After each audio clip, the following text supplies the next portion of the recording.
po ng marami sapagkat ikaw ay nasa lahat ng dako. Kaya naniniwala kami, Lord, sa aming pong pagsama-sama, kahit na online lang to, Panginoon, sa aming pagsama-sama, Panginoon, patuloy ka naming kasama.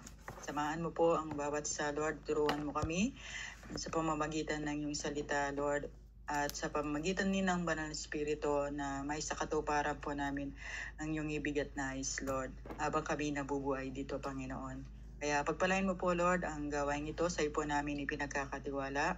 Salamat po sa buhay po ng bawat isa, Lord, na kung saan binibigyan mo kami ng kagalakan ng aming puso, Lord, na makinig, Panginoon, kagaya ni Maria, Panginoon, mas pinili niya na makinig sa iyong salita, Panginoon, kaya naman siya ay lubos na pinagpala mo. Kaya ngayong umagang nito, Panginoon, naniniwala kami o sa oras na to, Panginoong Diyos, patuloy na ipapadali mo sa amin ng iyong masaganang pagpapala. Kaya i-ready mo na, naka-ready po, Lord, ang aming puso, ang aming padinig, ang aming isipan ay nakaset lang para sa iyo, Lord. Kaya salamat po ng marami, Lord. Papurit, pagsambat, pasasalamat tanging sa iyo lang. Ito po ang aming dalangin sa pangalan ng iyong anak. In Jesus' mighty name. Amen and amen. Thank you po. Amen po. Maraming pong salamat, Pastora Jolie, sa panalangin. Babatiin ko lang po yung mga bagong pasok. Nakita ko po si Sister Lisa ng ating Arizona. At thank you po sa buhay ni Sister Mary Rose ng Florida. At ginamit po siya ng ating Panginoon Diyos para po mamit natin si Sister Lisa ng Arizona. Praise God po sa buhay ninyong dalawa, ano po. At si Sister Kai, nandito rin na si Sister Kai na isa Pantiga, Virginia. Si Kai, mamaya, isa ka po sa mga magbibigay ng insight. Meron lang po akong panawagan bago po tayo magsimula, ano po. Since marami po tayo rito ay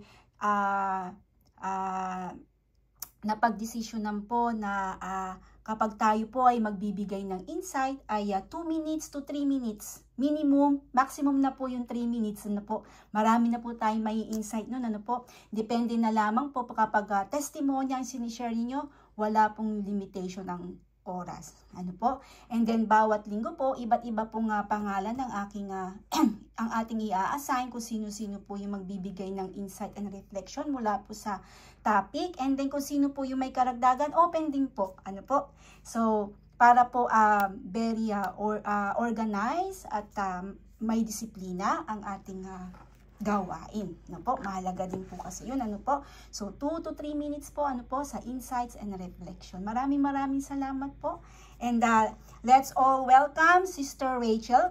Sa exhorter naman po, hanggat maaari, kung pwede naman po kayong mag-open ng camera, please open your camera para po nakikilala po tayo ng ating mga kapatid. Ano po? Ngayon, kung diba? Pero mas maganda po sana kung naka-open po yung cam. Ito po ay para sa Panginoon. Kaya ibigay po natin yung the best natin para sa Panginoon. Amen po. So let's all welcome si Sister Rachel.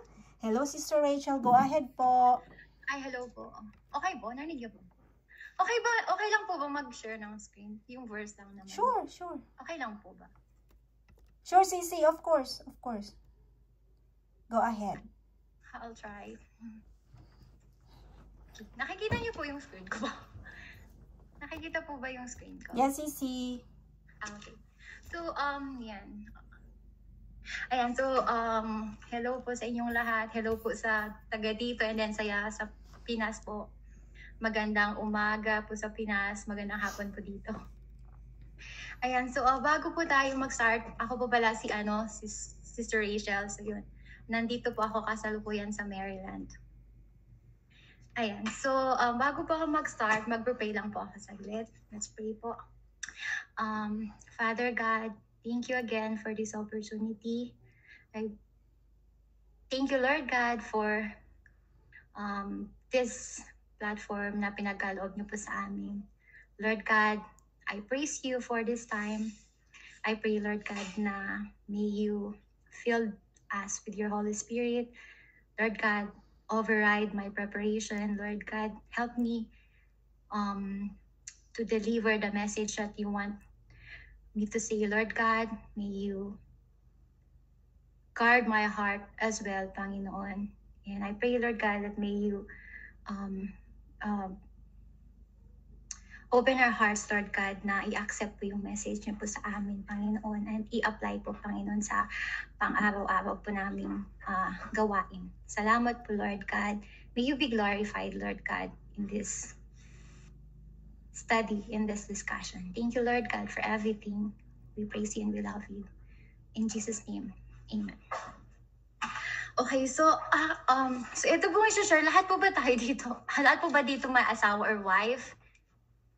Kasi ito pong share ko, ito po kasi yung parang devotion ko po sa sarili ko. So, ito po is yung talagang message po talaga sa sarili ko na past few weeks, ito po yung parang wino-work po sa akin ni God.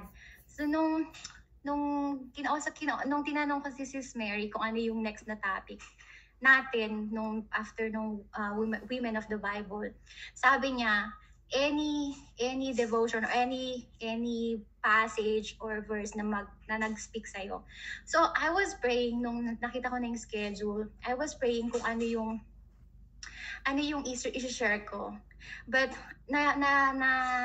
napili ko tong verse natin kasi it really speak to me. Ito yung personally na message na kino-convict sa akin ni God. So, itong message na to is para to sa akin, and I just wanna share it kasi ito yung wino-work sa akin ni God this past few weeks. So, kaya ito yung napili kong verses. So, maikli lang siya, Ephesians 5, verses 21 to 24. So, ito yung verse, basahin muna natin. Anyone, kung gustong basahin itong 4 na verses lang, anyone who wants to read?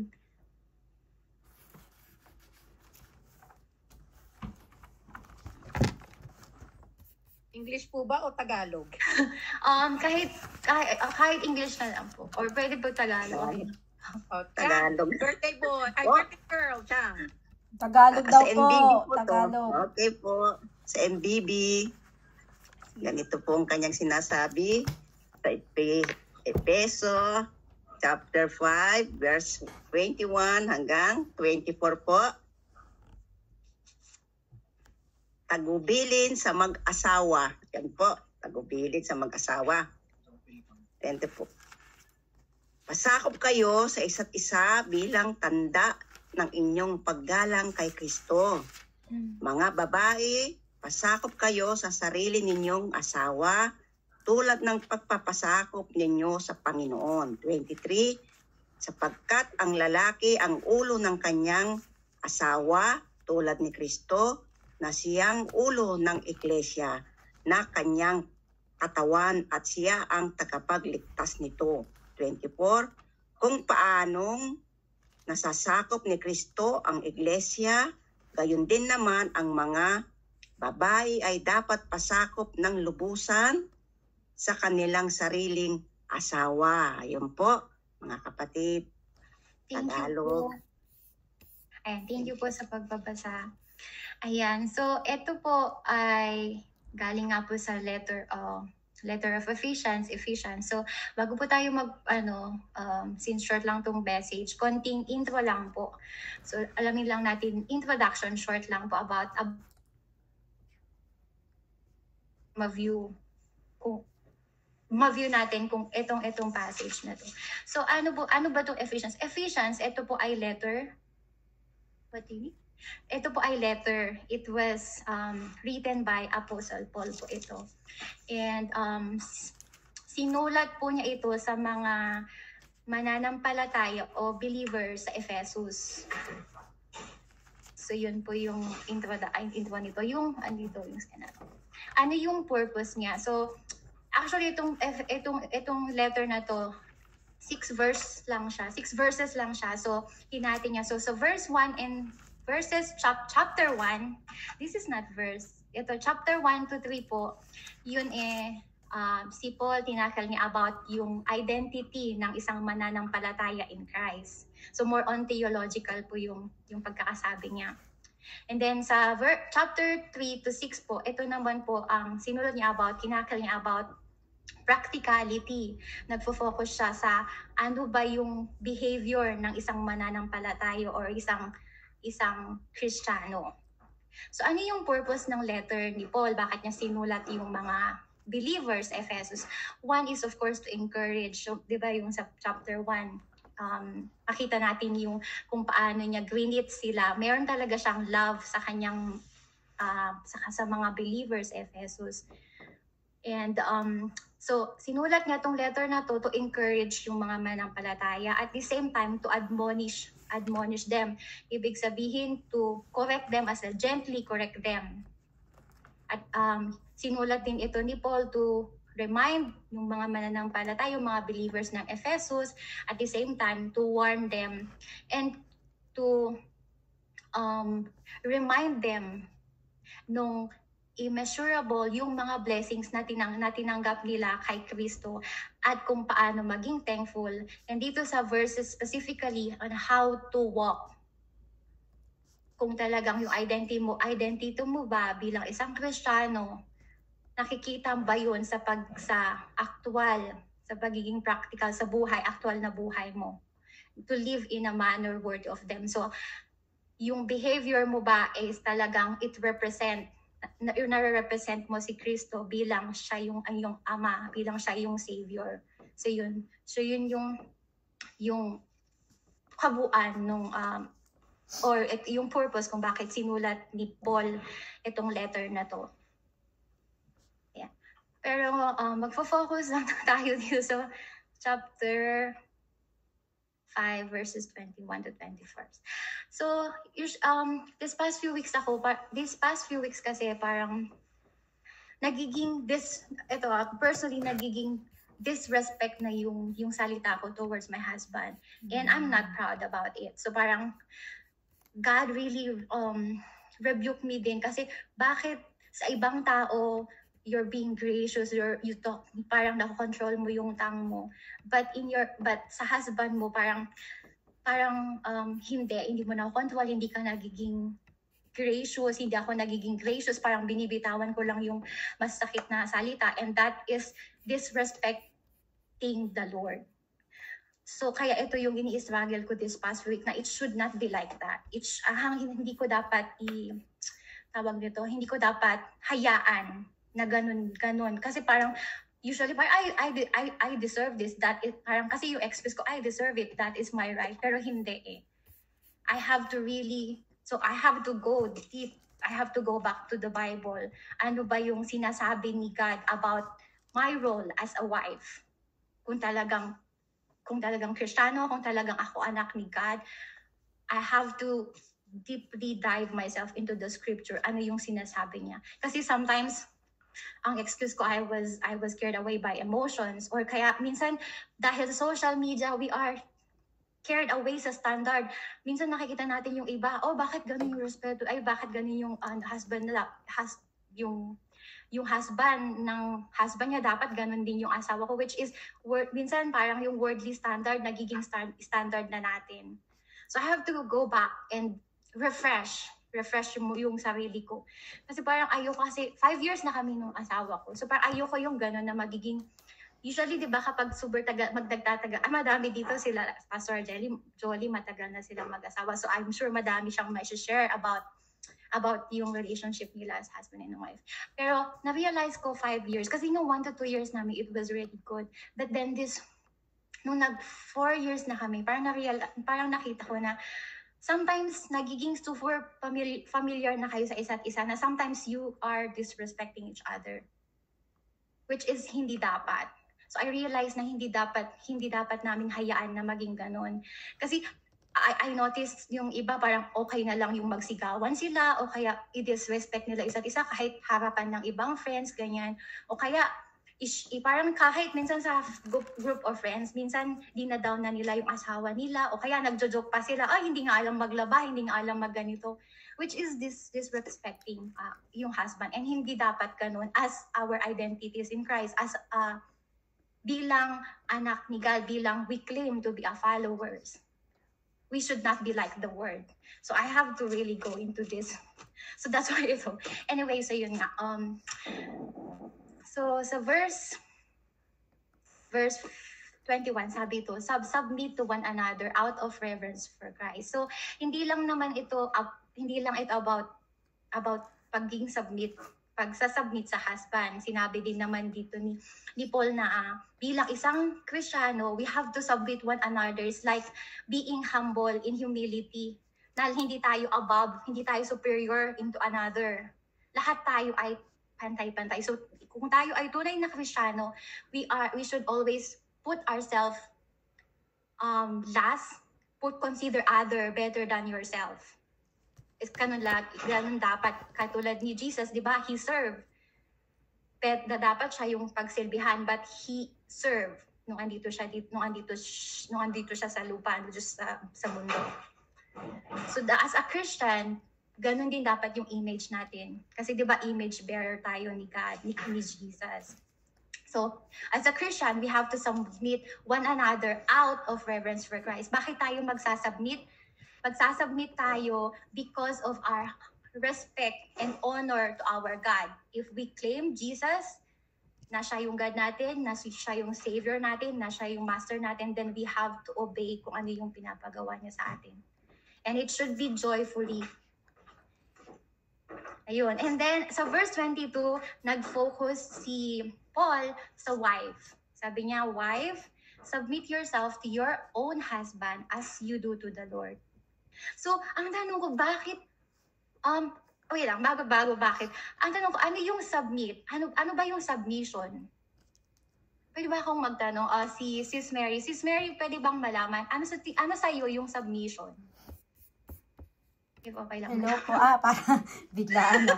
Para sa akin ito, ang submission, ang submission kasi according to the Bible, no? Sa Bible ako kukuha, hindi sa aking opinion, ano po. According to the Bible kasi po ay dapat i-acknowledge po natin yung pagiging spiritual leadership ng ating asawa. Kasi yun po ang sinabi ng Bible.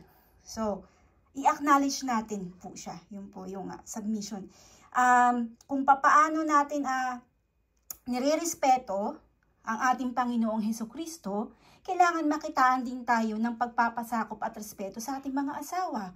Kasi, di ba po sabi, kung hindi tayo marunong magrespeto o mag-submit sa ating mga asawa, paano natin masasabi na tayo ay nagpapasakop o nagpapasakop sa ating Panginoong Hesukristo kung hindi natin magawa sa sarili nating asawa? So, yun lang po. Any other po gustong mag-share or parang any about submission? Or kung wala na, okay lang. Ako. Ay, sige. Usually kasi, di ba, pag submission, iba ang iniisip natin eh. Pero we have to remember yung submission na ginawa ni Jesus Christ. Diba, bago siya nakuha ng mga Roman soldier, diba nagdasal siya sa Gethsemane, yung Garden of Olive na tinatawag. And he asked the Lord to take it out. Lord, take out this, but it's your will. So, ganun din tayo, because as our follower of Jesus Christ, he submitted himself to God the Father. So tayo ganun din. Kaya lang minsan kasi nami-misinterpret yung word of submission. Na minsan pag submission isipin, I'm not a maid. I'm not a worker that I have to submit. But the submission that we have to do is the way Jesus Christ submitted to God the Father. Kaya lang, kasi minsan talaga that submission is the misinterpretation of everyone. Kahit ako nung may asawa ako, iba yung interpretation ko. But reading onto the Bible, makikita mo na the only person that we have to submit or we have to follow is Jesus Christ. So he submitted himself of the will of God the Father. So tayo rin, kasi we are created to walk along side by side with the husband. So, mamaya papaliwanag yan for sure ni Pastor Allen at saka ni Pastora. But yun ang sa akin, what is submission?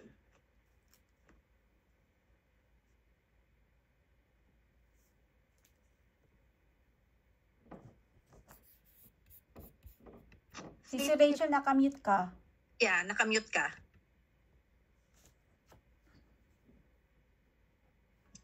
Nakamute po. Okay na po ako.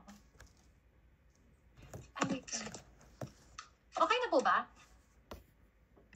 Yes, naririnig ka na namin. Okay. Okay. So yun, tama po. Ang ganda po. Yun po yung best example actually si Jesus. Yung submission po ni Jesus. Ni God. Jesus.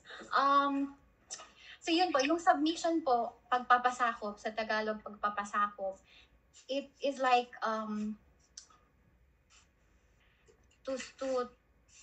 to magpasakop is like to under Serve. or to obey. Pero that doesn't mean na okay, under ka na ng asawa mo. That doesn't mean na less ka sa asawa mo. That doesn't mean na superior siya, inferior ka. That doesn't mean na mas magaling siya or mas siya yung mas may maalam kaya siya yung head. It doesn't mean like that. You're both equal. It is just that God designed or God created an order.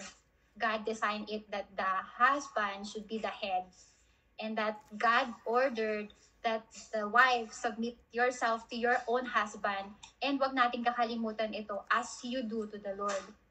So yes, when we submit ourselves to our husband, we are submitting ourselves to the Lord as well. So yun, so it's ito Greek word niya, hipotasso, ito meaning to arrange, to under, to subordinate. I like this, to submit to one's control, to submit oneself, and to obey, to yield. Gusto ko din to yield to one's admonition or advice. So yun yung Greek word, yun yung meaning ng submission. But again, tama yung submission nga, sabi nga ni Ate G, na yun nga po yung pinaka-best na example ng submission sa Bible is when Jesus submit to the will of the Father just for us to be reunited with Him because of sin, right? We are separated. Our relationship was separated from God. But because of God's selfless, sacrificial love, He gave His one and only Son, and Jesus obeyed, surrendered to God's will.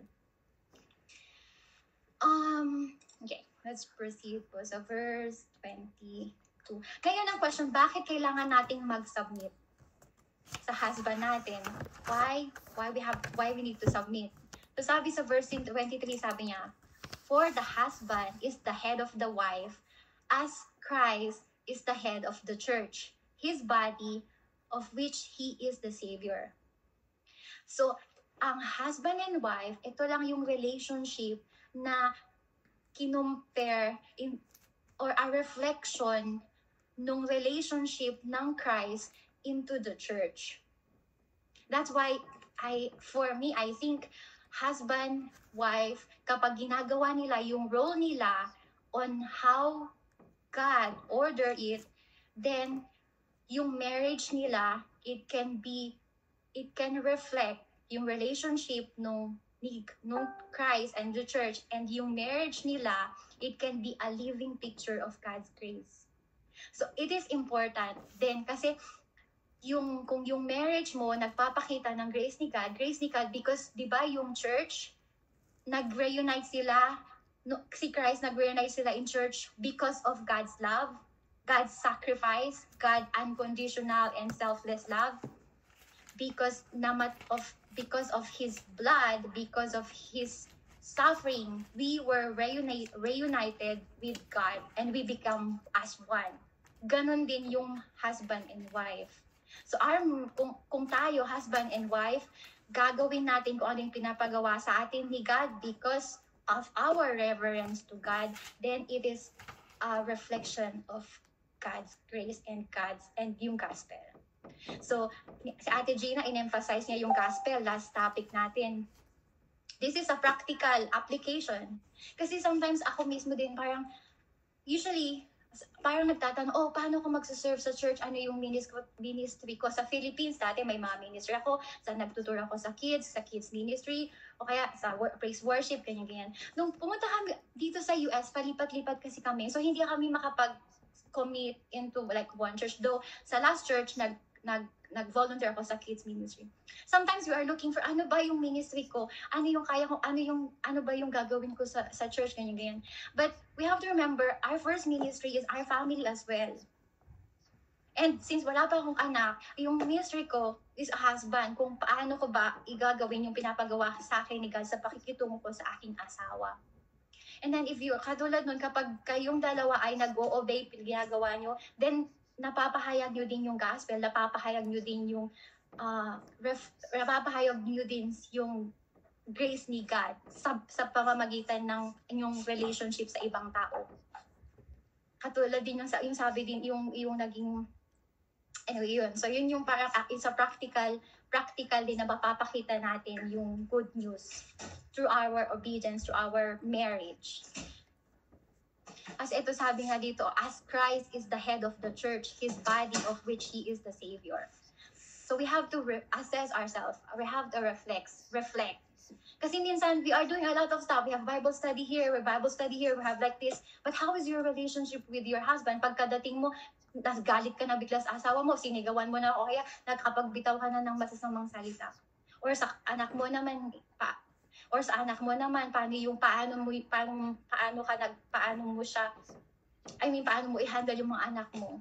So yun yung parang nag-speak din sa akin na you start with your home. That's your first ministry. And then so verse 4 na tayo.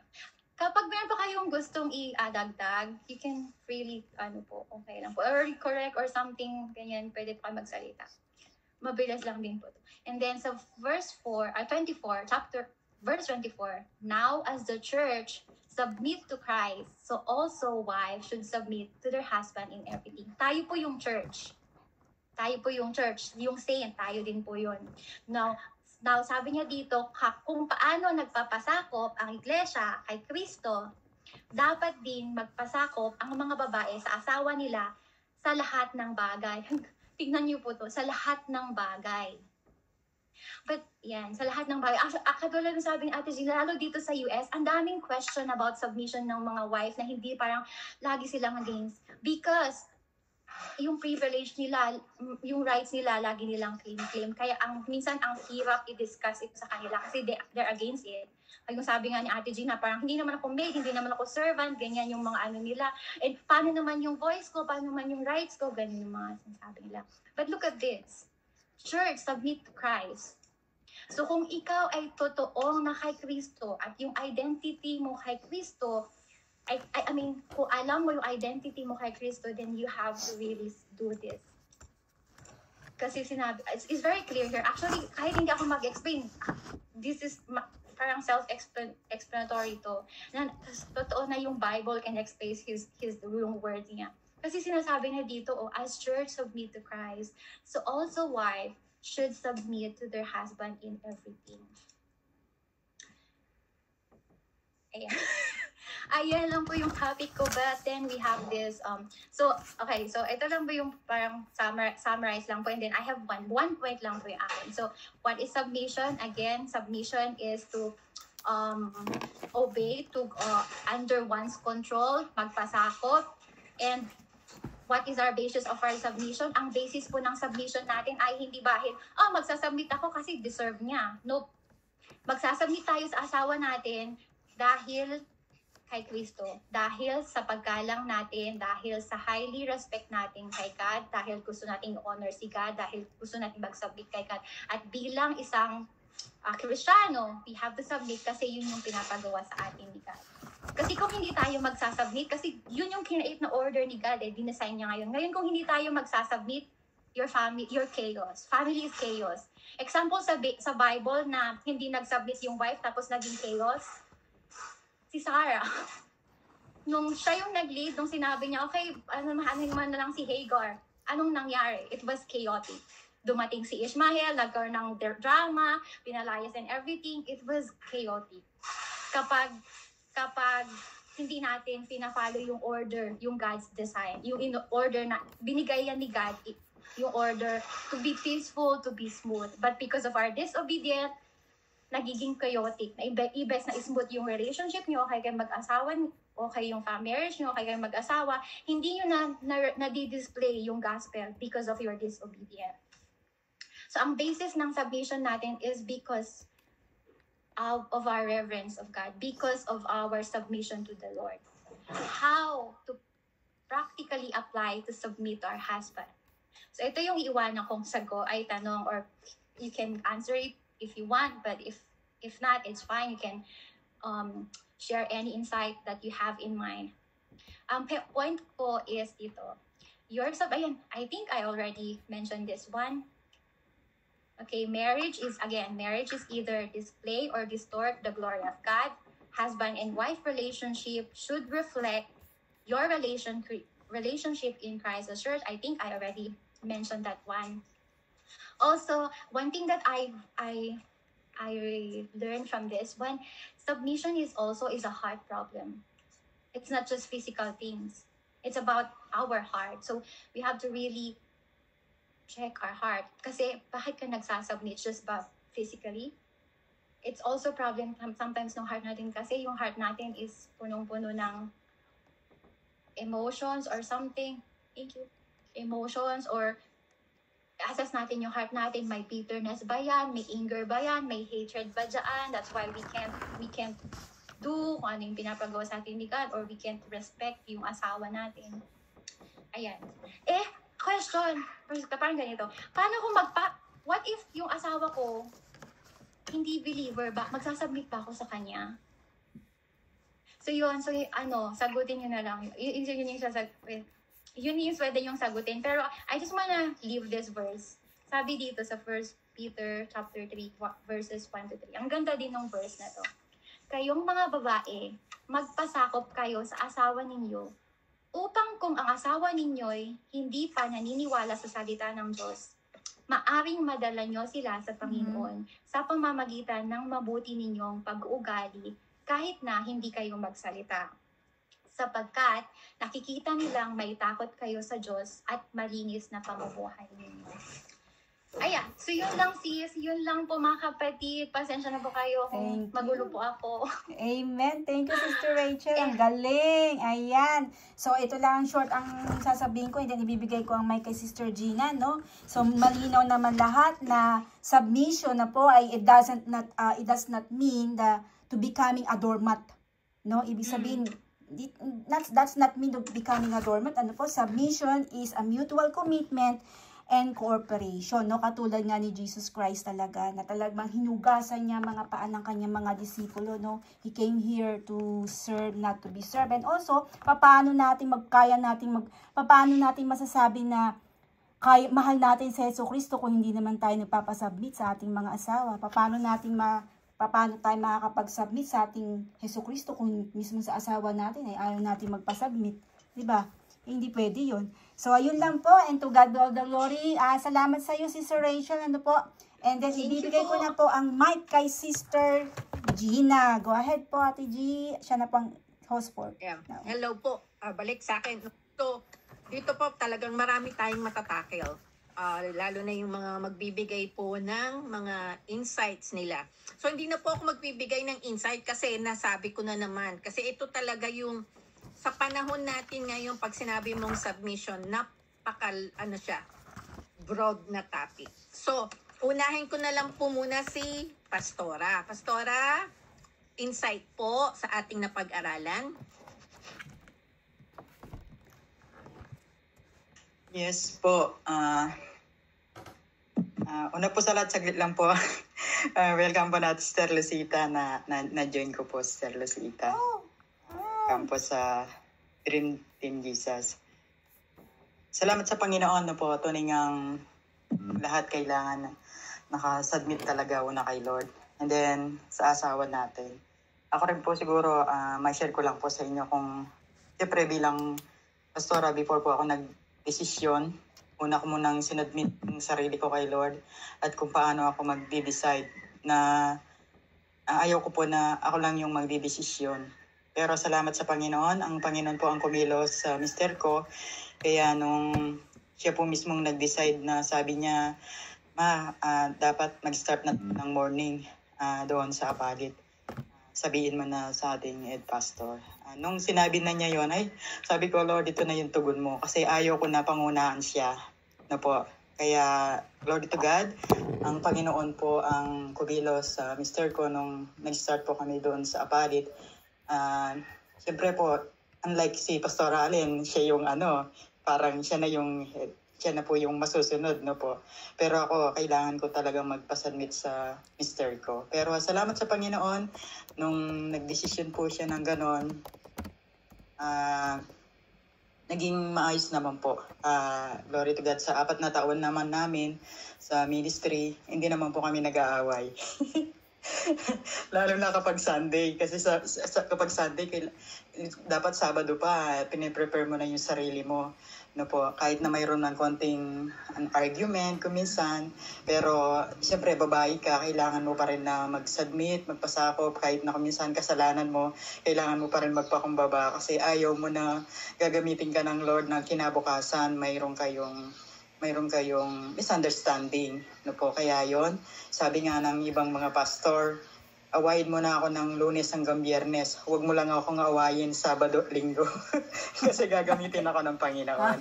Siyempre, ganun po talaga kay Lord. Hindi ka naman pwedeng magkunwari na gagamitin ka ng Lord tapos may karga ka. No po. Kaya yon parang naging rin po sa akin, naging lesson din sa akin ng Panginoon yon na kung saan talaga kailangan na nagpapasubmit tayo sa Panginoon and then sa mga asawa po natin. No po. Kung unbeliever naman po yung asawa natin, siyempre dapat makita sa atin si Lord. No po, yon yung makikita sa atin yung kaibaan ng asawang unbeliever tsaka yung believer. Kapag nakita nila yung karakter natin na like Jesus Christ, no, makikita nila na ay ganito pala yung kaibaan ng misis ko compare sa mga unbeliever na asawa. Kaya yun parang lesson din sa atin yun na makita sa atin ang ating Panginoong Jesucristo sa pamumuhay natin, sa pananalita natin, sa pagkilos natin para mahikayat po natin yung mga asawa natin na hindi pa mananampalataya. Pero ako, biyaya ng Panginoon, nagpapasalamat po ako kasi sa kanyang kabutihan, no po, binigyan ako ng partner na katuwang ko sa ministeryo. Kaya hindi po ganun kahirap talaga. Pero nagpasubmit po talaga ako before ako nagdesisyon bilang pastora. Una kay Lord and then sa asawa ko. Kaya salamat sa Panginoon. Ngayon, naging katuwang ko po siya sa ministeryo. Compare dati, nung hindi pa po siya ganun kalawak sa ministeryo, no po, nagkakaroon din po kami ng argument. Pero nung naunawaan na niya kung ano yung sa ministeryo, kung ano yung sa Panginoon, yung panawagan ng Panginoon sa kanya nung naunawaan na niya. Ngayon, praise God, na i-enjoy na niya po niya yung ministry, no po, na ipinagkatiwala ng Panginoon. At salamat din po sa Panginoon, loobin ng Lord, this coming December 12, no po, salamat sa Panginoon sa 25 years na anniversary namin na mag-asawa. Nawa loobin ng Panginoon, request ko po kasi kay Lord, sabi ko, pakasalan mo ako sa simbahan, sa church, sabi ko gano'n. Kasi nung kinasal po kami nung first kasal namin sa civil po sa West, sa court lang po. Pero ngayon sabi ko, iningi ko kay Lord to, inantay ko ng 25 years. Alam ko ibibigay ni Lord to kahit sa church lang, sabi ko pong gano'n. Kaya loobin ng Lord, 2 buwan na lang ang pag-aantay. No po, ang sikreto niyan, magpasakop kay Lord at magpasakop tayo sa ating mga asawa. Salamat po, to God be the glory. Salamat po, Pastora. Ayan. So, sino po ang aking isusunod? Si Karen po ba andito? Available po ba si Karen? Ay, nawala. Nawala pala. Nagsundo ng anak o baka nag-drive. So, si Sis Nida, Ate Nida, pwede po kayo magbigay ng inyong insight? Andito. Hello? Yes, ay sige po. Naririnig niyo po ako? Naririnig niyo na? Yes po. Okay. Yung pong sa akin, dahil mas matanda ako sa asawa ko ng 6 years, napakahirap po talagang mag-submit. Minsan, mas, minsan akala mo alam mo lahat, pero hindi po mahirap para sa akin dahil ginagawa ko lahat sa Panginoon. Hindi para sa akin. Sabi nga nila, to serve, not to be served. Sabi po nila, di ba? At saka, kailangan po natin maging humble parate. Yun po yung sikreto ng married. Kasi, lalo na, Amerikanong asawa mo, iba silang tapos ikaw, iba ka rin lahi. Napakahirap pong maging isa. Pero dahil po sa Panginoon, natuto akong magpakumbaba, mag-submit kung anong gusto niya. Pinagdadasal ko na lang po pagka kaming dalawa, at saka unang-una po, magdasal kayong dalawa parate. Every day. Yun po yung sikreto sa mag-asawa. Dahil kung hindi po kayo magdasal, hindi nyo kaya. Mahirap talaga yung mag-submit. Lalo na pag bago kayong kasal, sabi nga nila, first 7 years, mahirapan ka. Pero dahil binigay sa iyo ni Lord yan, walang makakapag-iwalay. Kailangan magpasubmit ka talaga sa Kanya. At saka pag-pray yung dalawa parate para hindi kayo mag-away. Yan lang po. Salamat po, Ate Nida. Si Sisi Alisa po ba? Pwede siya? Oh, okay po. Yes? Me? Sure. Wait lang. Para sa akin kasi, tama yun yung submit. Kami din dati ng asawa ko, laging nag-aaway yan yung first 7 years. Kasi, ma-pride din ako. Parang bakit porket taong bahay lang ako, sumusunod na lang ako sa'yo, yung parang ganun ako. Pero nung once na, pero pinagpapray ko ito kay God. So, ang ginagawa ko na lang, Lord, mag-submit na lang ako. I-try kong mag-umo sa mga sasabihin niya. Kahit minsan against ako, sige lang. Pero pinagpe-pray ko ito at the same time. So, kasi yung number 1 na nakakapaghiwalay sa mag-asawa is yung pride nila at saka ego nila. Ngayon, ginanyan ko yung pride ko, parang fully sinadmit ko na lang sa asawa ko na sige, ikaw ang mag-design, pag-usapan natin kung ano yung decision mo, sige, sundin natin, pag-usapan natin. Tapos, doon nagiging maluwang yung relationship namin. At saka mas lalo siyang naging, mas lalo niya akong na-appreciate. Sister Alisa, naka-unmute ka po. Sorry po for interrupt. Oh, sorry. Oh yeah? Nakakanya ko. Mas lalo ko, yung, naririnig yan ako? Okay na? Nung tinanggal ko yung pride ko at saka yung ego ko, naging egoistic ako dati. Kasi single pa ako. Nung tinanggal ko yun, dun ko na feel yung mas lalong, basta pinagkatiwalaan ko na lang siya at mas lumalim yung love ko sa kanya. At the same time, pag magsasubmit tayo, sabayan natin ng prayer. Kasi si God din ang maglilid sa kanya. Yun lang. Salamat. Amen.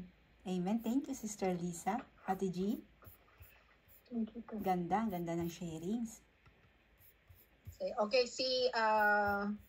pwede ba si Sisi Alisa? Sisi Alisa? Pwede ka ba? Or asikaso sa baby? Test? Yeah. Hi, for me, ito yung bagay na hindi ako masyadong nahirapan sa 10 years namin na 10 years na kami, magta 10 years na kami this November. Pero, yun yung one thing na hindi talaga ako nahirapan kasi nung kinasal ako, tapos, yun, alam ko na yung, hindi ko alam magiging kapalaran ko dito. Maraming mga bad news na pinapatay ng asawa, Tapos, ang nasa akin talaga, takot ako. Takot ako kung ano ang mangyayari in the future. Takot ako kung ano mangyayari sa akin dito sa US kasi pumunta ng Manila, takot ako. Paano pa kaya kung sa ibang bansa? Sa lugar na wala akong kakilala, wala akong kapamilya. So, ang unang-una kong ginawa, sinabi ko, Lord, ikaw na baala sa buhay ko. Lahat ng gagawin ko, lahat ng dapat kong desisyon, isi-surrender ko na yung buong buhay ko sa'yo. Ikaw na yung magde-decision para sa akin. Yun yung unang ginawa ko na bago ako pumunta dito sa US. And dahil dun, I think, yung madali lang yung never kami nag-away ng asawa ko. As in, yung mga friends ko nagtatanong, imposible naman hindi kayo nag-aaway. Sabi ko, wala talaga. Kung hindi kami pagkakaintindihan, most of the time it's the language. As in, tapos, yung asawa ko, marunong siya mag-adjust kahit marami ako mga grammatical errors. Yun lang yung issue namin. Or minsan, hindi ko makakalimutin ako masyado. Minsan nakakalimutan ko yung laruan ng mga bata sa labas. Yung mga ganun lang, pero simple lang. At the end of the day, sasabihin niya, ito yung mga mali mong nagawa. And ina-accept ko kung ano man yung mga mali ko, ina-accept ko. Ganon din yung asawa ko. Kung ano man yung, kung may mga nasabi man siyang masasakit na salita, nagsusorry siya. Ganon yung parang give and take, kung baga. Yun lang po. Thank you po. Sensya na, lagi akong nawawala sa yung aking nawawala ako sa screen. Si Kakay, pwede ka? Sis, andito po. Listening mode? Yes, hindi pa okay. Okay lang po. Sabi ko maglaro muna sila dito muna ako sa sasakyan. Tatapusin ko muna itong Bible study. Parang yung tema natin, ang sakit ngayon. Ang sakit! Ouch! Hindi, parang tama. Kumbaga kasi parang ang hirap talaga. Kumbaga, di ba sa panahon ngayon, parang yung submission talaga parang napaka-uncomfortable. Parang old-fashioned ba, kumbaga. Pero, di ba, sa salita ng Diyos, parang, it means parang something na napakaganda, kumbaga, kung pagtutuunan natin ang pansin. Pero ako kasi, di ba, yung submission nga, di ba, hindi naman dahil nag-submit ka, it means mahina ka, di ba? Kumbaga, it means, it means tawag yan, capable. Parang, it means strength para sa akin, yung pagsasubmit, di ba? Kasi, pati pag nagsasubmit ka, it means you're trusting God. And,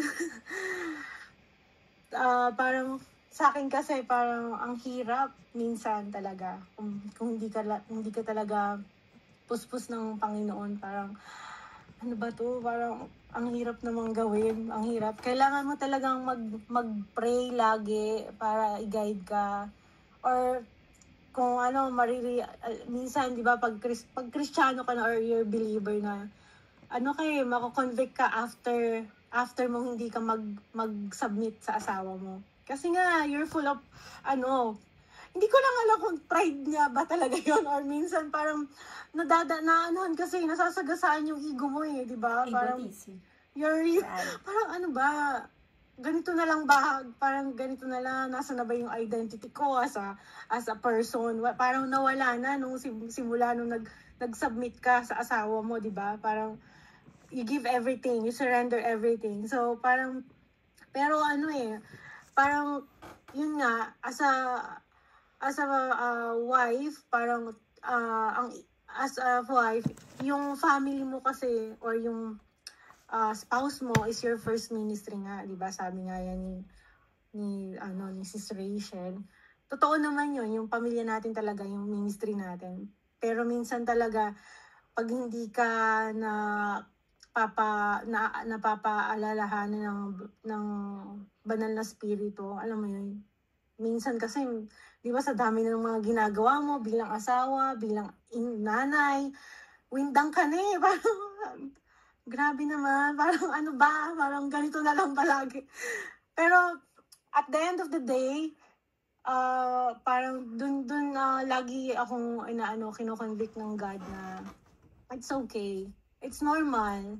But as long as alam mo sa sarili mo na kung paano ka magiging kung paano mo mababalanse lahat at kung paano mo ma-make up with your husband, di ba? Kumbaga, kahit mahirap minsan talaga. Dumaan kasi kami this week, parang it's so hard talaga. Parang gusto ko na lang umuwi, tipong gano'n, parang ano ba, kailangan lagi ba ako mag-give way, parang gano'n. Pero hindi gano'n naman eh, parang na-realize ko din na hindi ko rin siguro nakikita minsan kung ano yung mga pinagdadaanan niya as a husband, di ba? Kumbaga, God entrusted this family to you, so you have to submit also. You have to surrender sa Lord kung ano man yung mga hindi nyo pagkakaintindihan, kung ano yung mga bagay na yung mga desisyon na hindi mo gusto na ginawa ng asawa mo. Parang you just need to surrender to God. Kasi yung submission is a part of entrusting God. So you're entrusting God on how God design it for your family. Yung I trust your design for my family, Lord. Parang ganun yung sa akin. Kasi yung di ba, parang ang ang lalim kasi ng pagsasubmit talaga, kung tutuusin. Marami akong gusto pang i-share, pero yun lang yung pinakapunto ko. Parang tinawag tayo ng Lord to be to submit. Parang hindi kasi yung submission is a part of of submitting also ourselves to God. Parang that's how we trust God also. Ayun lang. Yun lang. Salamat po. Thank you. Meron pa po bang gustong magbigay ng insight bago ko po tawagin ang ating Pastor Allen? Kung wala na naman po, sa inyo na po ang mikropono. Ayun, praise God. Ganda po ng topic, ha? Praise the Lord. Tinitignan ko po ako lang po yung mag-isang lalaki dito. Sabi ko, ako dito, delikado ako dito. Kapag nagsalita ako ng hindi maganda, yari ako. Buti na lang, online. Praise God, malayo, no? Praise the Lord. Thank you, Sister Rachel. Yan. Kumusta po si Jacob? Praise God. Si Jacob po kasi ang pinaka-first love niya, si Rachel. Okay, gano'n na. Sister Rachel, thank you sa napakagandang topic. Okay? So, napapanakon. Ay, ano yun? Di ba si Jacob ang asawa mo? Hindi po. Si Ismael po yung napangasawa ko. Joke lang. Ismael. Okay, sige. Narinig po yung asawa ko, tapos tumawa siya. Gano'n. Okay, sige. Praise God. Ganda ng topic, no? Napapanahon at maganda pong po yan. So, pag-usapin pong mag-asawa ay talagang medyo po ito, no? Ilan ba ang minuto ko, Sister Mary? Pwede ba? Wala? Okay, pwede akong isang oras. Sabay gano'n, joke lang. Mabilisan. Oras pass. Ay, gano'n. Mabilisan lang pa. Okay, thank you. Maganda po itong topic, no? Nare-remind po tayong lahat. Okay. So, first, ko po, gusto nating i-point. Salamat kay Sister Rachel sa topic, no? I-wrap up ko lang po yung sinabi niya. First, na gusto ko pong i-point, lagi po nating ilagay bilang mag-asawa sa atin, no? Ang Lord, naglalang siya ng lalaki at babae o husband and wife. Wala pong superior, walang inferior. Tama po yun.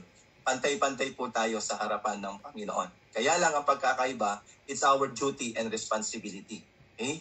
Kapag ako po yung nagkakasal, yan po lagi ko pong dinidiin sa mag-asawa. Ito po yung kasi napakaalaga po na sa pagpapasok po ng husband and wife ay mahalaga po na maunawaan natin at maintindihan our duty and responsibility. Okay? Totoo po yun. Wala pong superiority or inferiority. Okay? It's a matter of duty and responsibility sa atin. Okay? Kailangan alamin po natin yun. Kapag naunawaan na intindihan natin, tama po yung introduction ni Sister Rachel kanina. Si Paul, pinaliwanag niya. Alam niyo po, si Paul is the very systematic kapag nag-explain po siya in the Bible. Babasahin po natin yung Romans, yung Ephesians, lahat po yan. Systematic po yan.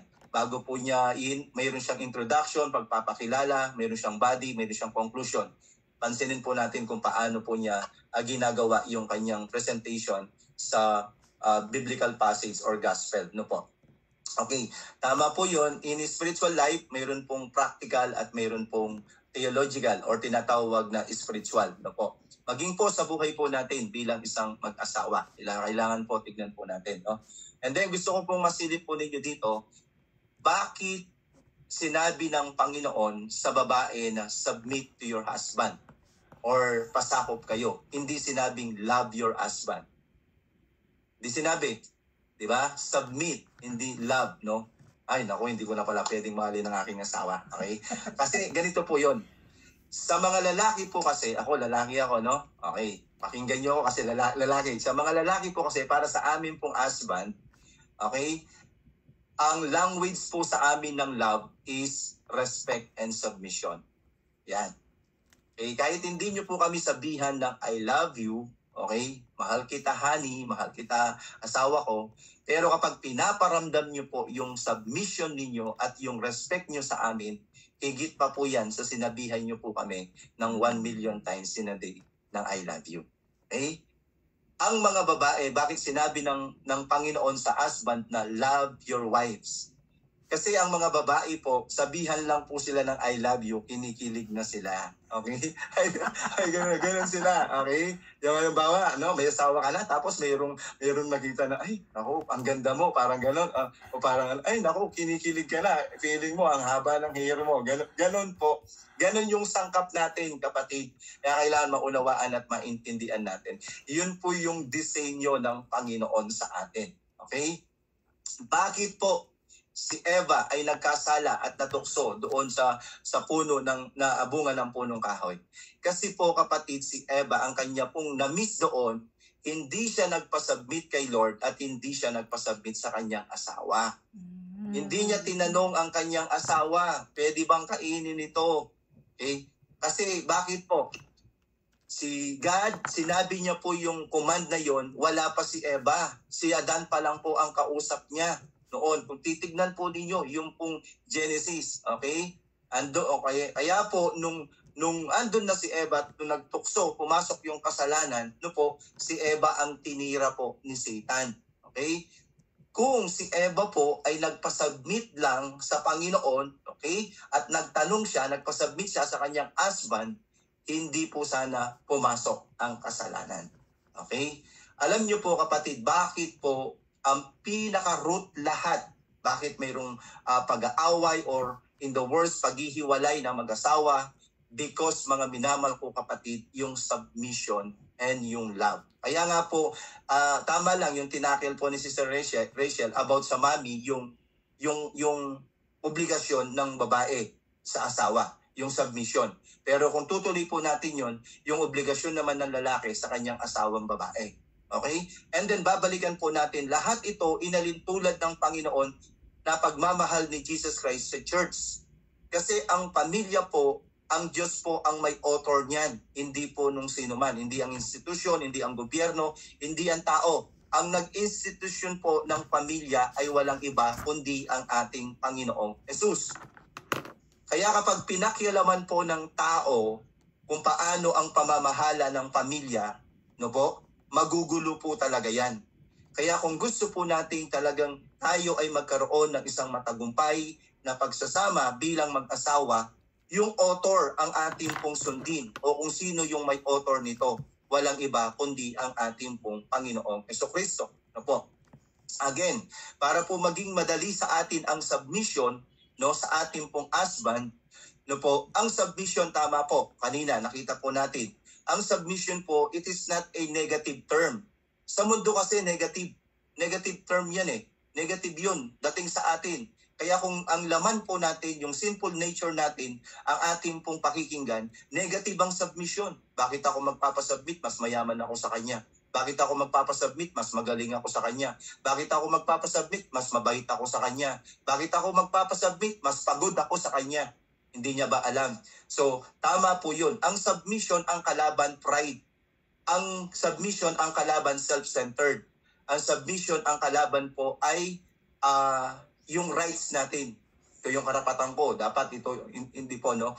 Kaya kailangan po dito, mga minamahal kong kapatid, yun, nabanggit ni Pastora Jolie. Magkasunod lang kami ni Pastora Jolie. December sila kinasal, 20 years na sila. Kami po ni Sister Kay is June. June bride po kami. 25 years na rin po kami this coming June. Okay? Hindi naman po sa gumagaya, pero sabi ni Sister Kay, kailangan pakasalan mo ko ulit. No? Doon kasal po kami sa simbahan. Okay, sa church, kailangan daw 25 years, ano po, no? Glory to God po, purihin ang Panginoon. Within 25 years, no? Awa ng Panginoon, sa loob ng isang araw, mayroon kaming bangayan, sabay ganun misunderstanding. Pero, because of submission and love, no, yung ating duty and responsibility, yun po kasi yung mutual. Okay? Yun po yung kalagitnaan, yung mutual. Kapag mayroong submission and love, doon po kayo talaga magkakasundo. Kasi, biruin nyo po, hindi po basta-basta ang pagsasama ng dalawa. Okay? Lalo na po kayo po na nasa US. Biruin nyo, different culture. US, Amerikano ang asawa mo, ikaw Pilipina. Okay? Ang Pilipina mahilig sa rice, ang US hindi mahilig sa rice. Sabay ganun, no? Doon pa lang, hindi na kayo magkakasundo. Anong gagawin ninyo? So, ang mag-mutual nun, okay, ang mag-aano po nun, mag-unite nun, ang submission and love. Okay? Kaya kapag alam mo po yung obligasyon mo or yung duty and responsibility mo as wife, magpasubmit ka sa iyong husband, so magpasubmit ka. Okay? In a sense na magpasubmit ka, hindi naman yung inferior ka, mababa ka. Hindi po. Alam nyo, kapag kay Lord, sa biblical term o sa utos ng Panginoon, kapag ginawa mo yun, ano sabi ng Bible? Ang sino mang nagpapakababa, itinataas ng Panginoon. Tama po si Nanay Nida kanina. Tayo po ay pinagsama ng Diyos to be served. To serve, not to be served. Okay? Sorry sa term. To serve and not to be served. Tayo ay maglingkod. Nilagay tayo sa pamilyang yan para paglingkuran natin ang ating asawa, para paglingkuran natin ang ating pamilya, para paglingkuran natin ang ating mga anak na ipagkakaloob ng Diyos. Kapag ginagawa natin yon, hindi lang natin yon ginagawa sa ating asawang lalaki. Bagkus yun po ay ginagawa natin sa nag-author o gumawa ng pamilya. Walang iba kundi ang ating Panginoong Jesucristo. Okay? Paano maging madali ang submission?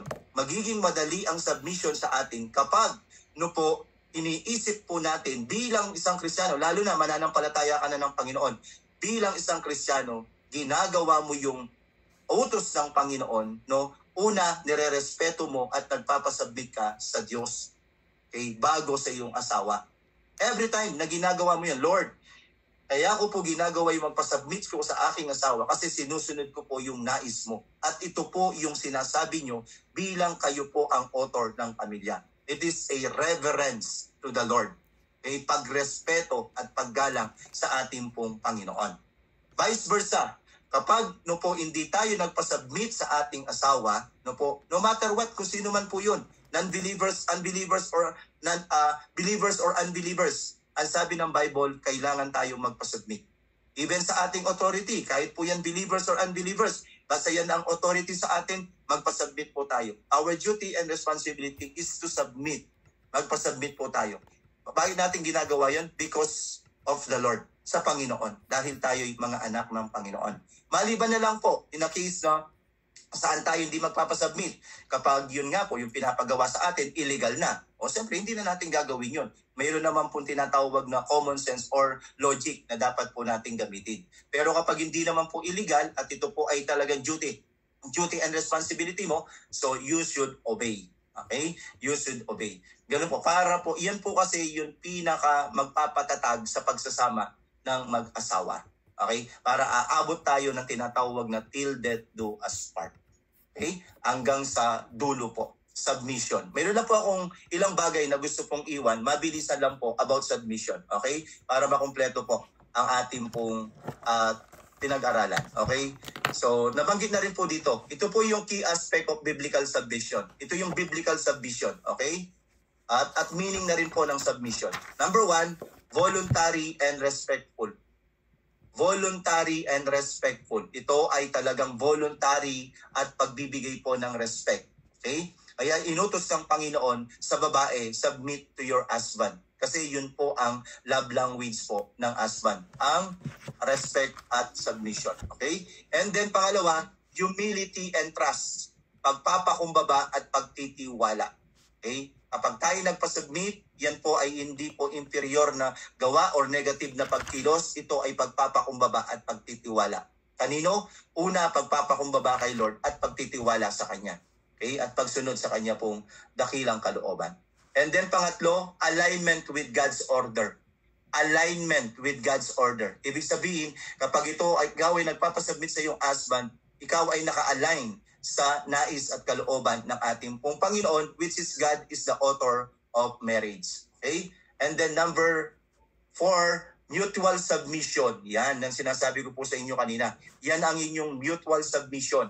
Ibig sabihin, diyan kayo magkikita. Diyan kayo po talaga titibay at tatatag ang inyo pong pagsasama. Kapag kayo po ay mayroong submission sa inyo pong husband. And husband, kapag siya ay mayroong tunay na pagmamahal sa kanya pong asawang babae. And lastly, ito po yung foundation for unity. Foundation for unity, ang submission. Okay? Just a troops, sabi niya dito, are arranged under leader of for victory. Submission creates an organized structure that increases effectiveness and fosters unity within the body of believers and, of course, the marriage or family. Kaya, iyan po. Kaya mahalaga po sa inyo bilang asawang babae na kayo po ay magpasubmit sa inyo pong kanya-kanyang asawa. No po? Again, kanya-kanyang asawa. Ibig sabihin, isang asawa lang po, ha? Hindi po pwede 2, 3, 4, 5, ha? Isa lang po. Kung sino po yung ating pong pinakasalan o mayroon kayong mutual agreement, no, as husband and wife sa harap ng Panginoon at sa harap ng mga tao, yan po ang ating husband. Okay? Yun po. Magpasubmit po tayo, bagamat mahirap. Alam niyo po sa mga babae, yan ang pinakamahirap. Kunin mo na ang lipstick mo niya, pero wag mo lang sabihin magpasabay sa may ganun. Okay, yun po. Okay, thank you. To God be all the glory. Salamat po sa inyong matyagang pakikinig. Pagpalain po tayo ng Panginoon. Nawa po, bilang kababaihan, tayo po ay maging good example na tayo mapagmahal at yung pagmamahal natin ay ipakita natin sa pamamagitan ng ating paggalang, pagrespeto at pagsubmit sa ating pong mga kanya-kanyang asawa.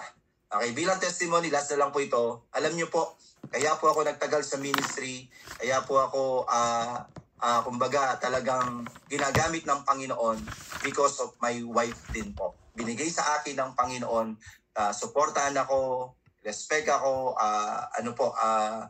nandyan siya lagi sa aking pong likuran para po tulungan sa aking pong pagmiministry. Malaki pong sangkap, kapatid, no? Bilang din po. Kapag ang inyo pong asawa, gusto nyo magtagumpay at gusto nyo pong talagang magkaroon, mabuild up yung kanyang confidence, lagi nyong iparamdam sa kanya na kayo po ay hangang-hanga sa kanya. Siya ang pinakamagaling sa inyong paningin. Amen, yan po. yes. Wag nyong sabihin na buti pa yung asawa ng kapitbahay, ang galing niyang magkarpintero. Ay, never. Wag nyo pong po yun. Magpapababa sa self-esteem po ng inyong asawa. Tama. Yun po. Ako, pag sinabihan ako ni Mrs. na ang gwapo mo, okay? Mas gwapo ka pa kay Piolo Pascual, ay feeling ko talagang artista ako, sabay ganun na. Nabuboost yung ating pong confidence. Okay? Yun po. Yun po ang kailangan ng inyo pong asawang lalaki. Okay? Kung mayroon siyang number 1 fan, kailangan po kayo yun na kanya pong asawa. Amen. Tama yung nagsalita kanina, no, yung wag natin pong i-degrade ang ating pong asawa. Alam nyo po, ay tumatagal tayo, no? Sorry, ang dami kong pahabol. Alam nyo po, kahit yung asawa niyong lalaki, hindi believe ang boss niya sa kanya or whatever, pero kapag alam niya na ang kanyang asawa ay believe siya sa kanya, nako, ang laki na ng nun. Point. Kahit iharap mo ang buong mundo sa kanya, kaya niyang harapin. Yes. Okay? Yun po yun. Yes. Pero alam nyo, kapag pinaparamdam nyo na ay naku, kahit magaling ang asawa nyo, nalulus po yung kanyang self-confidence. Kaya yun po. No? Kaya, to God be all the glory. Maraming salamat po. Pasensya na, nag-extend ako. Okay. Thank you, Sister May tanong Gina. lang po. Ay, sige po. Welcome. Tatanong ko lang po kung kailan ka at ano yung mga time na kailangan mong mag-submit. Kailan na kailangan mo Ano yung mga mag-submit? sitwasyon na kailangan mong mag-submit? Actually, in all, in general term, in all aspect, kailangan ka pong magpa-submit sa iyong husband. No? Kasi ang marriage po kasi, yun ay mutual submission na po. No? Ibig sabihin, tulad ko po, hindi na ako talaga ang nagmamay-ari din sa aking, yung aking misis is parang sarili ko na rin to. Okay? Kayo na rin po, ganun din po, the same way po kasi in all aspect, kailangan po tayo magpa-submit. Ang sinasabi ko po kanina, kapag illegal, alam naman po natin, kapag hindi na po talaga, like for instance, ang asawa nyo, pinagagawa, magnakaw ka, ay dahil magsasubmit ako, gagawin, no, hindi po gano'n. Kasi, again, balikan po natin, if it is against to the will of God, kasi ang pinaka-higher authority natin, walang iba kundi ang ating Panginoon. O sabihin natin sa government, okay, sa government natin, magpapasubmit pa ako sa government? Yes. O, saan ako hanggang punto? Ito yung siguro yung gustong tanong ng ating kapatid, no?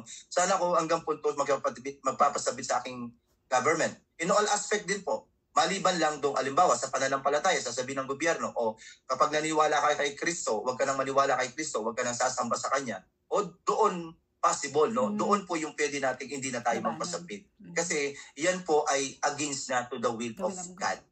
Okay? Kasi ang din po natin, ang rurutein po natin o titignan din po natin yung kalooban ng ating Panginoong Jesucristo. Okay? Pero ang Lord, pinaka-general niya, in all aspect kasi nga, ang Lord hindi natin siya nakikita, mayroon siyang binigay na authority sa atin. Katulad ng balikan po natin, ang Lord, nung gawin niya si Adan at saka si Eva, umalis ang Panginoon, di ba? Ibig sabihin, hindi nila kasama physically, pero andun yung presence ng Panginoon. Anong iniwan niya? Speaking of authority, yung alaman, yung punong kahoy na nasa gitna ng alamanan, yun yung God's authority. Sa atin, ano yung God's authority sa family? Yun nga, ang asawa, ang husband and wife, no? Para ipakita natin kung paano tayo magpasubmit sa Panginoon. Okay? Again, kung ang tanong po, saan ako hanggang saan? In all aspect, maliban lang, if it is not the will of God or against to the will of God, siyempre, hindi na po tayo. Like for instance, ang husband ninyo, pinagbabawal kayo sa inyong pananampalataya.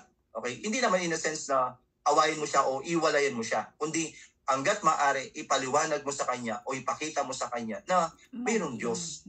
Okay? Kasama natin ang Panginoon. So, kumbaga, yun ang mission mo para dalhin mo yan sa ating pong Panginoon.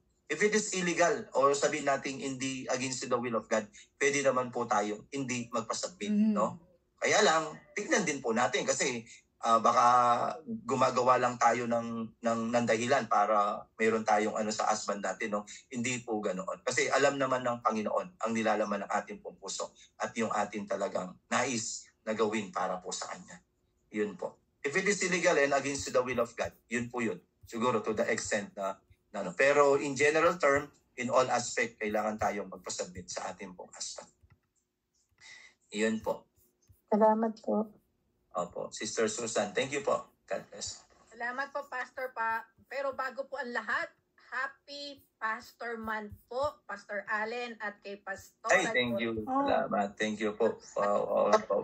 Pastor Month po. So, kung meron pa po tayong, baka may gusto pa pong magdagdag, wala naman po, ay akin ang tatawagin ang ating birthday girl, si Chang, para birthday po, Chang. Para sa ating closing prayer na po. Yes po, Chang. Kung unless lang, baka meron pa po kayong gustong idagdag. Amen po.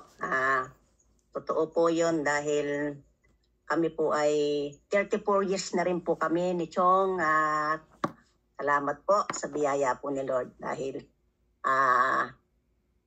noong 25 din po kami, 2 beses din na po kaming kinasal ni Chong. Yung pong sa civil, tapos dito po sa amin, sa church na po, dito sa amin kami kinasal nung silver po. Kaya congrats din po sa mga magkakasal po ng Silver Pass, Pastora, yun po. Kaya sa mag-asawa po talaga, kailangan po talagang magpasakop. Unang-una po talaga, isa na po kayo ng Panginoon. Kaya maaari, galang natin ang bawat isa. Nakikinig po si Chong kanina, Pas. Kaya nakikinig po siya. Andito po siya sa may nakikinig po siya sa mga mensahe ni Pastor. Kaya yun po. Sa mag-asawa po, kayo po, mga 5 taon, narinig ko po, ganun. Umpisa pa lamang po ng journey ng inyo pong mag-asawa. Kaya yun po, ang ating pong kabuhay, mag-asawa ay hindi po biro talaga. Sabi nga po, ng matatanda. Parang hindi yung kanin na isusubo na iluluwa mo pag napasok ka. Yun po ay kailangan pangatawanan na po ang pag-aasawa po natin na talagang sabi nga po, sakop po tayo. At yun lang po, give and take lamang po. Kung anong, sabi nga po ni Pastor, na pag may ginagawa yung asawa na may kinukumpuni, ay ang ganda, ang galing mo naman, sabihin mo, para naman po ma-expire po siya. Ganun po, kaya purihin din po natin ating mga asawa sa ating pong mga ginagawa. Ganun po, purihin po natin sa mga bagay na pinagagawa mo para naman po ganahan po siya sa pag may inutos ka na naman po. Ayan po, mabilis po yan, magsisusunod po yan dahil, ay, magaling pala ako, alam ko pala yon. Kaya yun po, sikreto lang po talaga sa mag-asawa, yun po galang mo ang isa't isa. At yun nga po, kung galit na po ang isa, mataas ng tono, wag mo na rin po sabayan. Yun po, magpakumbaba po tayo pag meron po siyang hindi nagustuhan, pag tumaas man po ang boses ng ating mga asawa, ay wag na po natin sabayan dahil pag sinabayan mo po yung init ng ulo ay away po yun. Yun po, kaya yun po mga sikreto ng mag-asawa. Kaya rin po kami tumagal mag-asawa sa 34 years po dahil ang ayaw po niya ay wag niyo na pong gawin. Ganon yung kunwari, yung matare ka, kung ano pong ayaw niya, ay sundin niyo na po. Baguhin niyo na. Ganon po rin. Yun lang po ang mga sikreto. Po? At lamang po at manalangin na po tayo para selyuhan na po natin ang ating pong gawain. Napakaganda po talaga ng ating pong takil ngayon umaga pong ito. Hallelujah. Praise God. Pupurihin ka aming Ama. Makapangyarihan ka sa lahat. You glorify your name. Hallelujah, Lord God Jesus. Amang Diyos, dakila ka po sa lahat. Pinupuri ka po namin. Pinasasalamatan ka po namin ngayon. Umaga pong ito o hapon ng po sa mong panig po ng mundo, Lord God, ng lugar, bansa, Lord God, na pinagkaisa mo po ang aming mga pusong muli po.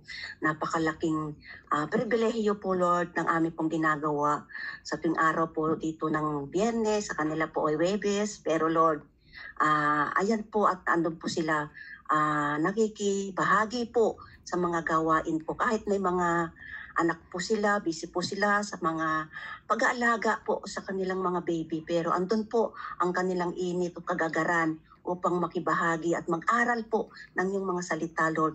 Sa umaga pong ito na kami po ay nagpapasakop, lalo na po sa iyo, Panginoon. Unang-una nga po, ang pagpapasakop ay sa iyo, aming Diyos. Kapagkat kayo po ang aming amang makapangyarihan sa lahat, wala kang katulad. Kaya Lord, sa mga buhay po ng aming mga kapatid, sa aming po nag-speaker, Mr. Rachel, Lord, salamat po sa kanyang buhay, sa aming pong mga pastor, Pastor Allen, Pastora Jolie, na nandito po na maaga, na nakikibahagi po upang ano man pong aming itanong, ay andyan po sila upang para matuto po kami, ano man pong hindi po namin alam sa mga tanong po ng bawat isa. Lord, salamat po. Tunay nga pagpalain mo po kaming lahat at kayo po ang aming maitaas at maluwalhati at madakila sa lahat po ng oras. Salamat po at tunay nga po pagpalain mo po ang bawat isa sa mga pamilya, sa mga husband po, Lord God, na ito po ay i-pray po namin na maisama rin po namin ang aming pong mga husband sa paglapit po sa iyo, Panginoon. Lord, salamat po. At tunay nga po, hindi po kami maghihiwalay-hiwalay po man kami sa oras na ito. Pero Lord, sa susunod na uli na Friday, na kami po ay magkakapangita at tunay na dito lamang po kami sa online, nakikita, pero batid mo po, Lord God, na pinagkaisa mo po ang aming mga puso at isip sa mga oras na ito. Yan lamang po, at sa Diyos po ang kapurihan at pasasalamat. In Jesus' mighty name we pray. Amen and amen po.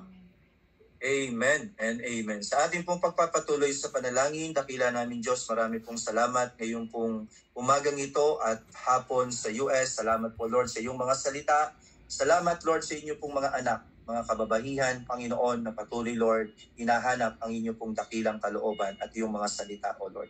Salamat po, inyo po kaming patnubayan at ingatan sa araw na ito at sa gabi po, Panginoon, ingatan niyo po sa US. Maraming salamat po, pinupuri ka namin, sinasamba at tinadakila. Tinatas ko po ang aking kamay, sumati ng biyaya, ang pagpapala, ang bendisyon, ang walang sawang basbas ng Diyos, siyang huling sa atin ngayon at magpakailan, kailan pa man.